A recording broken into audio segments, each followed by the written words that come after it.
इसे इंग्लिश में हम लोग कहते हैं यूनिवर्स।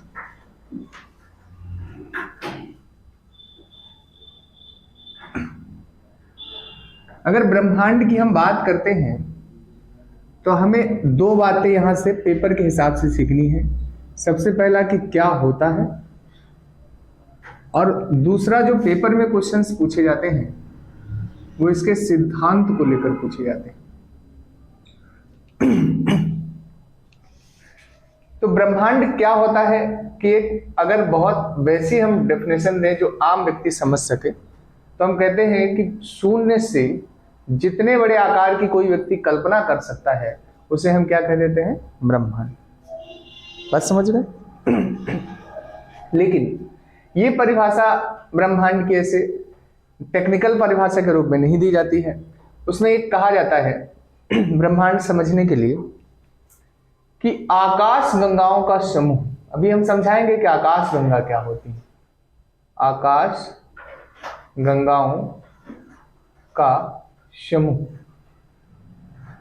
यानी ग्रुप ऑफ गैलेक्सी क्या कहलाता है आपका, कॉस्मोस या यूनिवर्स या ब्रह्मांड कहलाता है। तो आकाश गंगाओं का समूह, ठीक है। तो हमने केवल एक बेसिक समझ दी कि ब्रह्मांड क्या है, जितने बड़े आकार की कल्पना कोई व्यक्ति कर सकता है वो सब ब्रह्मांड है, और आकाश गंगाओं का समूह इसकी एक टेक्निकल परिभाषा भी होती है। सबको क्लियर? अब अगर बात करते हैं इसके सिद्धांत के लिए, यहां से क्वेश्चंस खूब पूछे गए हैं मल्टीपल टाइम, चाहे वनडे एग्जाम हो चाहे यूपीएससी हो। तो सिद्धांत पर विशेष फोकस करें। सिद्धांत मीन्स प्रिंसिपल क्या है ब्रह्मांड को लेकर।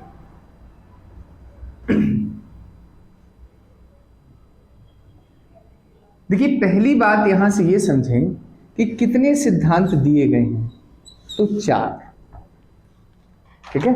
दूसरी बात समझने वाली ये है यहां से कि इन 4 में केवल एक ही सिद्धांत है जिसे मान्यता मिली है, उसे हम कहते हैं बिग बैंग थ्योरी। क्या कहते हैं? Big bang theory. तो हमें वो 3 सिद्धांत नहीं पढ़ने, क्योंकि किसी पेपर में ना प्री के ना मेंस के हमसे सिद्धांत पूछा ही नहीं गया। केवल इतना पूछा जाता है कि ब्रह्मांड के निर्माण के किस सिद्धांत को मान्यता मिली है, तो हमारा उत्तर होता है बिग बैंग थ्योरी। इसे हिंदी में महाविस्फोटक सिद्धांत भी कहते हैं, महाविस्फोटक सिद्धांत। दूसरी बात यहां से यह भी समझनी है कि इसे किसने दिया है। तो एक पादरी हैं जिनका नाम है जॉर्ज लेमे थेयर। मैं अभी ये बताऊंगा कि बिग बैंग थ्योरी क्या है। इससे पहले कुछ फैक्चुअल डेटा समझिएगा। अगर आपसे ये पूछा जाए कि इंट्रोड्यूस किसने की ये थ्योरी, तब तो हमारा आंसर होता है जॉर्ज लेमे थेयर, मतलब प्रतिपादक हिंदी में कहते हैं। और अगर ये पूछा जाए कि इस सिद्धांत की व्याख्या किसने की है, तो 1967 में इस सिद्धांत की व्याख्या वैगनर नामक व्यक्ति ने की है, वैगनर।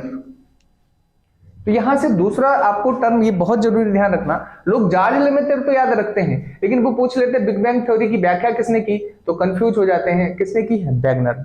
और पूछा जाए किस बेस पर की है, हम साइंस में एक कॉन्सेप्ट पढ़ाया जाता है डॉपलर प्रभाव। डॉपलर प्रभाव, डॉपलर प्रभाव के आधार बनाकर उन्होंने किसकी व्याख्या की है? बिग बैंग थ्योरी की। बात समझ में आ रही? अब देखिए, यहां से अगर हम ब्रह्मांड की आगे की चर्चा करें तो क्या बताया है। एक फिगर अगर आप ये समझ लें तो पूरा ब्रह्मांड समझ जाएंगे। जॉर्ज लेमे थेयर ने यह कहा कि एक सूक्ष्म पिंड था, सूक्ष्म पिंड, जैसे ये अगर हम पिंड बना लें, ध्यान से समझिए, और इसकी कुछ फीचर्स बताएं, मैं यहां लिख रहा हूं। उन्होंने कहा कि इसका जो आयतन है वो आयतन अत्यंत कम है, सूक्ष्म पिंड से ही पता चल रहा होगा आयतन क्या होगा, आयतन मतलब उसका शेप, आकार कैसा है। ठीक। दूसरा विशेषता ये बताया कि इसमें जो तापमान है और घनत्व है, मीन्स टेम्परेचर और डेंसिटी जो है वो अनंत है, इनफाइनाइट है, बहुत ज्यादा है। और इसे टेक्निकल भाषा में उन्होंने मीन ये बोला कि इसे हम कहते हैं सिंगुलरिटी। इस छोटे से पिंड को नाम क्या दिया गया था, सिंगुलरिटी। और एक टाइम पीरियड दिया कि 13.7 अरब वर्ष पूर्व, अरब वर्ष पूर्व इसमें अचानक 1.3 सेकंड के अंदर ही एक विस्फोट हो गया। और उस विस्फोट से ही आपको पता है ये सब छितरा गया, और छितराने से जो ये पिंड इधर इधर करके फैल गया, विस्तार हो गया, इससे सब चीजें विकसित हुई हैं दुनिया की, चाहे जो वस्तु हो, चाहे समय हो और चाहे स्थान हो। यानी वो कहना ये चाह रहे हैं जॉर्ज लेमेतेयर कि इससे पहले दुनिया में कोई वस्तु एग्जिस्ट नहीं करती थी, इससे पहले कोई टाइम भी नहीं होता था, और इससे पहले कोई प्लेस भी होता नहीं था। समझे? और इस छितराई हुई चीजों को कहते हैं इसमें सर्वाधिक जो मिली वो हाइड्रोजन गैस के कण मिले हैं, हाइड्रोजन गैस के कण। और ये जब बहुत दूर दूर कण हैं तो इसी को नाम उन्होंने दिया है निहारिका। क्या नाम दिया है? निहारिका। इंग्लिश में इसे हम नेबुला कहते हैं। ठीक है, नेबुला। अब फिर ये कहा कि अगर जैसे कोई भी चीज जब बड़ी होती है, धीरे धीरे इसमें जो हाइड्रोजन है इनके कण आपस में टकराने लगे, और ये जो बादल थे निहारिका के, ये कुछ क्षेत्रों में झुंड के रूप में विकसित होने लगे, पास पास आने लगे, पास पास आने लगे। और ये जो बादल इस तरीके झुंड के रूप में विकसित हुए, इन्हें उन्होंने नाम दिया स्टेलरी नर्सरी। स्टेलरी नर्सरी। एक बार यूपीएससी ने पूछा है कि स्टेलरी नर्सरी क्या है, तो उसका केवल उत्तर इतना होता है कि हाइड्रोजन गैस के घने बादल हैं, हाइड्रोजन गैस के घने बादल। बात समझ में आ रही? तो स्टेलरी नर्सरी बनी। अब स्टेलरी नर्सरी में कुछ मात्रा में हाइड्रोजन जो था वो किस में कन्वर्ट होने लगा? हीलियम में। और जिसकी वजह से वहां से ऊर्जा और प्रकाश दिखाई देने लगा। और इस अवस्था को ही अगर हम कहें जो झुंड टाइप का बना और जहां से कुछ हीलियम और प्रकाश साथ दिखाई देने लगा, इसी को उन्होंने नाम दिया है प्रोटो स्टार। प्रोटो स्टार, इसे क्या नाम दिया गया है? Proto star. तो यहां तक क्या सबको समझ में आ रहा है कि अत्यंत कम आयतन का एक पिंड था जिसका टेम्परेचर और डेंसिटी बहुत ज्यादा थी, उसे क्या नाम दिया गया है? सिंगुलरिटी। और उसमें 13.7 अरब वर्ष पूर्व क्या हुआ? विस्फोट हुआ, एक्सप्लोजन हो गया। और उस एक्सप्लोजन की वजह से जो छितरा गया मटेरियल, उसे उन्होंने क्या नाम दिया? निहारिका या नेबुला कहा। और जब हाइड्रोजन के कण पास पास आए तो उससे कुछ झुंड तरीके के डेवलप हुए, उनसे जो क्लाउड बना है, जो बादल फ्रेम हुआ है, उसे क्या नाम दिया गया है? स्टेलरी नर्सरी नाम दिया गया। अब अगर हम बात करें, मैंने बताया इसी स्टेलरी नर्सरी में जब हाइड्रोजन हीलियम में कन्वर्ट होने लगा अल्प मात्रा में अभी टकरा के, तो उससे कुछ ऊर्जा और प्रकाश निकलना शुरू हुआ, चमकती हुई दिखाई दिए, तो उन्हें नाम क्या दिया है इन्होंने? Proto star. यहां तक अगर आपको बात क्लियर है तो हम आगे बताएं कि प्रोटो स्टार से स्टार कैसे बनता है। समझ आ रही बात इतनी? चलिए अब आगे हम इसी को फिगर को कंटिन्यू करिएगा कॉपी में, तो आपको अच्छे से समझ में आएगा। जैसे मैंने आपको ये समझाया कि ये जो है एक पहला फॉर्म किसका है? प्रोटो स्टार का, जिसे हम आदि तारा कहते हैं हिंदी में, आदि तारा, आदि तारा। ठीक है, ये बात के लिए।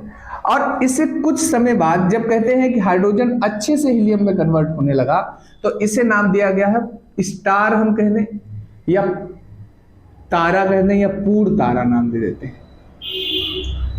ठीक। और इस स्टार में एक समय ऐसा आता है कि अगर हम कहें क्रोड में या हम कोर में कहें, हीलियम की अधिकता हो जाए, हीलियम की अधिकता हो जाए, हो जाए।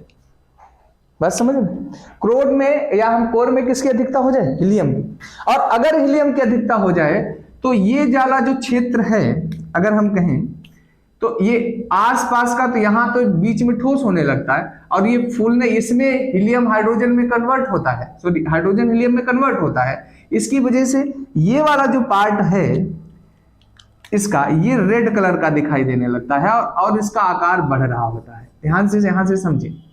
इसमें ये माना जाता है कि ईंधन निरंतर कम हो रहा है और आकार इस तारे का निरंतर क्या है? बढ़ रहा है।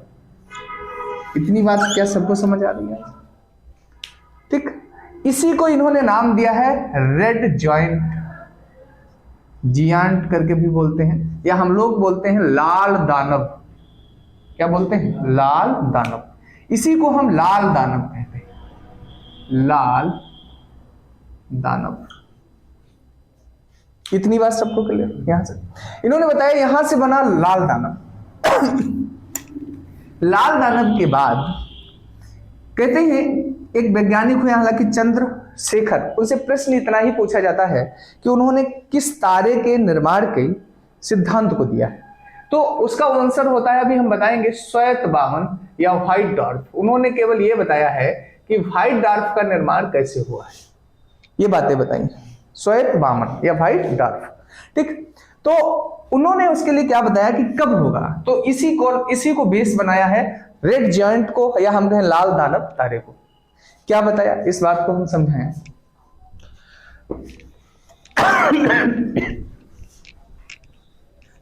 जैसे अगर ये हम मान लें लाल दानव तारा है, लाल दानव तारा, रेड जॉइंट, पहला इन्होंने बात ये बोली कि अगर इस रेड जॉइंट का आकार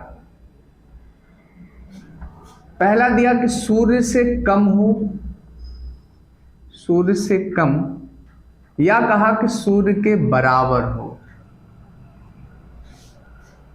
बात समझ पा रहे?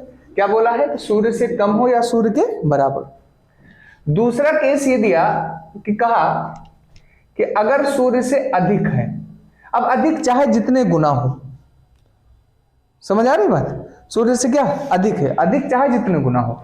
तो आकार में जब इसने कहा कि अगर वो सूर्य के आकार से कम है या सूर्य के आकार के बराबर है, तो वो रेड जॉइंट, इसमें विस्फोट नहीं होगा।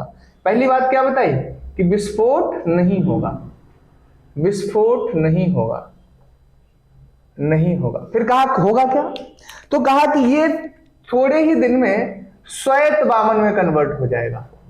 श्वेत वामन मतलब बताया है इन्होंने व्हाइट डॉर्फ, और कहा कि ये श्वेत वामन थोड़े ही दिन में काला वामन में या ब्लैक डॉर्फ में कन्वर्ट हो जाएगा, जिसे हम क्या कहते हैं, ब्लैक डॉर्फ। तो इन्होंने श्वेत वामन और काला वामन कैसे बनेगा ये बात समझाई है। क्या सबको समझ में आ रही?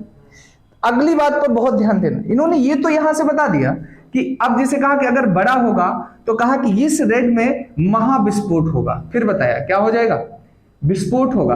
उसे कहा नाम दिया, इंग्लिश में कहते हैं सुपर एक्सप्लोजन, सुपर एक्सप्लोजन ये कहा गया। सुपर एक्सप्लोजन को ही सुपरनोवा विस्फोट भी कहते हैं, सुपरनोवा विस्फोट। कोई पूछे अगर कि सुपरनोवा विस्फोट में क्या होता है, तो इस रेड जॉइंट की एक मध्यवर्ती परत होती है ये। अगर ऐसे हम मान लें कि इसमें अभी भी रिएक्शन हो रही है और यहां पर रिएक्शन नहीं है, तो कहते हैं कि ये मध्यवर्ती परत अलग हो जाती है। समझ आए? तो हम कहें सुपरनोवा विस्फोट में क्या होता है, मध्यवर्ती परत, मध्यवर्ती परत में विस्फोट होता है या अलग हो जाती है। बात समझ? और इससे जो तारा बनता है, यहां तक नोट कर लीजिए फिर बताएंगे। सुपरनोवा विस्फोट से अभिनव तारा बनता है। देखिए हम यहां से फिर बता रहे हैं, सुपरनोवा विस्फोट हुआ, क्या हो गया, सुपरनोवा विस्फोट, इसी को सुपरनोवा एक्सप्लोजन भी बोलते हैं। ठीक, और इससे बना कौन सा तारा? अभिनव तारा। अभिनव तारा, इसे नया तारा भी कहते हैं लोग। ठीक, ध्यान देना है अब यहां से अभिनव तारा से। अभिनव तारा से ही इसका जो ठोस वाला पार्ट बचता है उसी को कहते हैं न्यूट्रॉन तारा। न्यूट्रॉन तारा। और ये कहा पूछा गया है न्यूट्रॉन तारे की विशेषता क्या होती है? इसकी पूरी संरचना न्यूट्रॉनों से संगठित होती है। समझ पा रहे हैं? न्यूट्रॉन तारे की पूरी संरचना किससे मिलेगी? न्यूट्रॉनों से। एक चीज और यार बहुत ध्यान से, कुछ लोग पढ़ाते हैं ये कि पल्सर अलग है, पल्सर नहीं।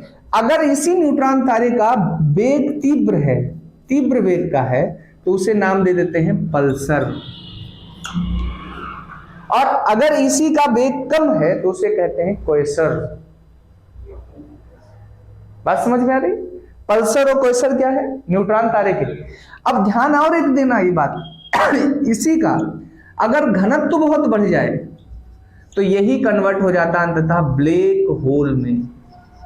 ब्लैक होल हिंदी में कहते हैं कृष्ण विवर। कृष्ण विवर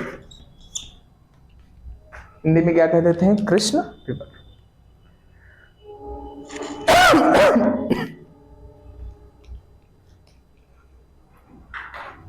ठीक है,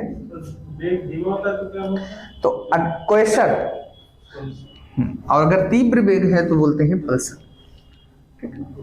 तो मैंने आपको क्या क्या समझाया है, आपको ये इतनी बात समझ में क्या आ रही है?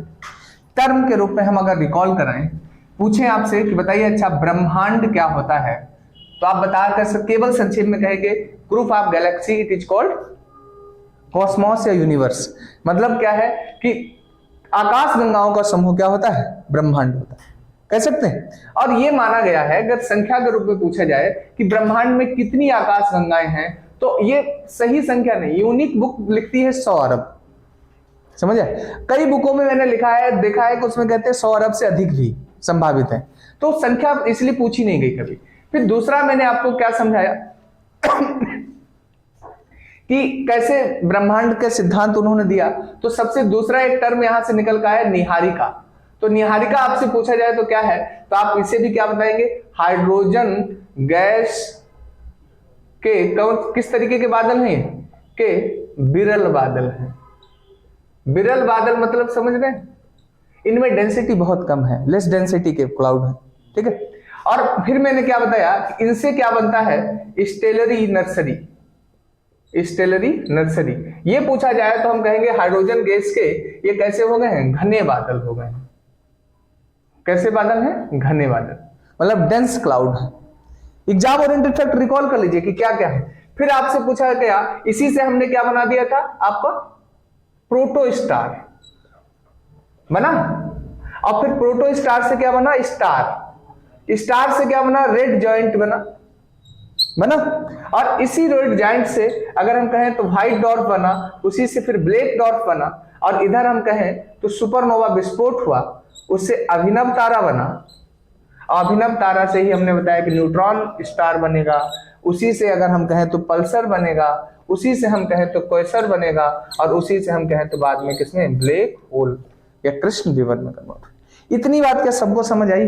कोई किसी को डाउट है यहां तक? पहले बताइए।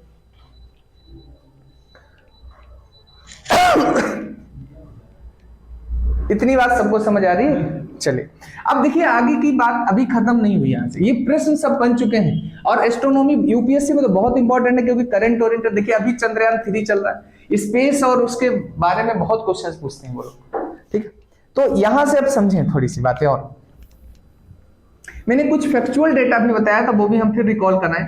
हमसे पूछा जाए बिग बैंग थ्योरी किसने दी, तो जॉर्ज लामेर्टर। पूछा जाए एक्सप्लेन किसने किया, इसका व्याख्या किसने की है, तो वेगनर। इतना सबको पता है। लेकिन एक चीज और याद रखेंगे, 1920 में एक व्यक्ति है जिसका नाम है एडविन हब्बल। अब फैक्चुअल पर आइएगा इधर थोड़ा सा, इस टॉपिक से कई चीजें पूछी नहीं। एडविन हब्बल, इसने ये बताया कि आज भी गैलेक्सी एक दूसरे से दूर जा रही हैं। समझे? यानी ब्रह्मांड का क्या हो रहा है? विस्तार हो रहा है। और इसका मतलब ये महाविस्फोटक सिद्धांत के ही पक्ष में है। समझे? तो ये पूछा जाए कि किसने ये बताया है कि ब्रह्मांड का आज भी विस्तार हो रहा है, तो नाम क्या होगा?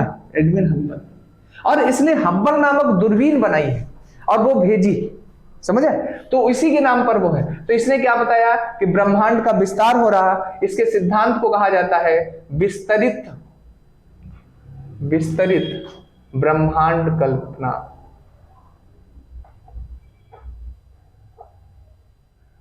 परिकल्पना, या हम कहें कि इसने बताया है कि ब्रह्मांड का क्या हो रहा? विस्तार। कोई पूछे किस आधार पर बताया, तो इसने भी किसका प्रयोग किया था? डाफलर प्रभाव। बात क्लियर है? दूसरी अब समझिए, क्या कोई सिद्धांत बात मान लेंगे, जैसे हमने कह दिया कि कुछ भी हम आपको कह दें कि ये पेड़ है आम का और हम कहते हैं नीम का है, तो तुम्हें अगर पहले पता है कि वो आम या नीम कुछ सुना है, तो उस पर क्वेश्चनेबल हो जाओगे कि अभी तक तो ये आम होता था, अब नीम कैसे हो गया? इसके सिद्धांत को भी काउंटर किया एक व्यक्ति ने। इसे एसएसटी थ्योरी भी कहते हैं लोग। ठीक, क्या है थ्योरी का नाम? Steady state theory. इसे कहते हैं स्थिर संकल्पना का सिद्धांत। पूछा केवल इतना जाता है कि किसने दिया, तो होयल ने दिया। ये पूछा जा चुका है, होयल। इन्होंने बताया कि ब्रह्मांड का विस्तार नहीं हो रहा है, यथावत पहले से ही था। जॉर्ज लेमेतेर की हर बात को इन्होंने झुठलाने की कोशिश की है। तो हमें केवल इतना याद रखना है कि होयल इसमें ये कह रहे हैं कि ब्रह्मांड में विस्तार जैसी कोई चीज हो नहीं रही, ब्रह्मांड में विस्तार नहीं हो रहा है, विस्तार नहीं हो रहा है। ये पूछते होंगे किसने बताया ब्रह्मांड? हाँ, ये पूछते, यही तो हम तभी तो आपको बताए रहे। ब्रह्मांड से रिलेटेड जितनी भी चीजें मैंने अभी तक रिकॉल आपको पॉइंट बताए हैं, एक भी ऐसा पॉइंट नहीं है जो पूछा नहीं है। बात समझ रहे?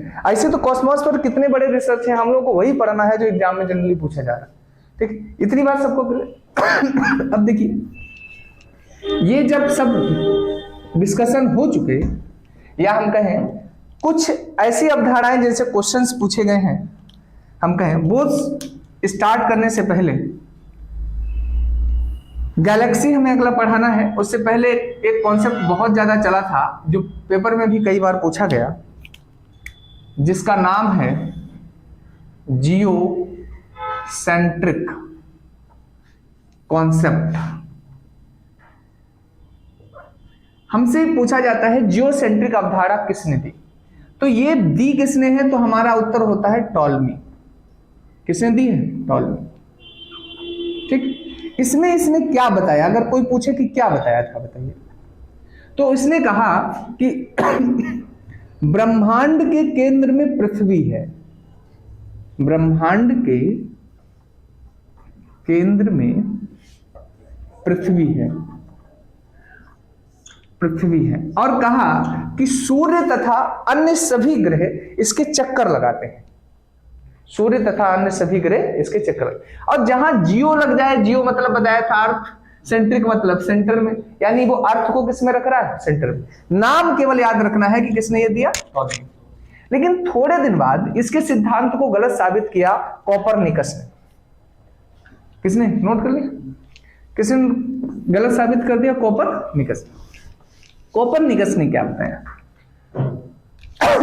उसने कहा कि हेलियोसेंट्रिक प्रिंसिपल दिया, हेलियोसेंट्रिक। हेलियोसेंट्रिक, जहां हेलियो टर्म लग जाए, आज से याद रखना, वहां हर जगह किसका? सन का यूज हो। तो उसने ये दिया किसने? पहले तो ये याद रखेंगे, कोपरनिकस ने। नाम क्या है भूगोलवेत्ता का? कोपरनिकस। इसे आधुनिक खगोल शास्त्र का जनक माना जाता है, आधुनिक खगोल शास्त्र का जनक। एक बात और समझनी है यहां पर, इंग्लिश में हम कहें तो मॉडर्न फादर ऑफ एस्ट्रोनॉमी। ठीक है, तो खगोल शास्त्र का जनक कहते हैं। इसने ये कहा कि ब्रह्मांड के केंद्र में जो है वो सूर्य है, और बाकी सभी सौर मंडल ग्रह वगैरह उसके क्या लगा रहे हैं? चक्कर लगा रहे हैं। ये बातें उसने बताई, हेलियोसेंट्रिक। इसी के सिद्धांत की पुष्टि 2 वैज्ञानिकों ने की है। रफ करें इसे। इसी के सिद्धांत की पुष्टि 2 वैज्ञानिकों ने की है। पहला एक वैज्ञानिक है, अगर हम बात करते हैं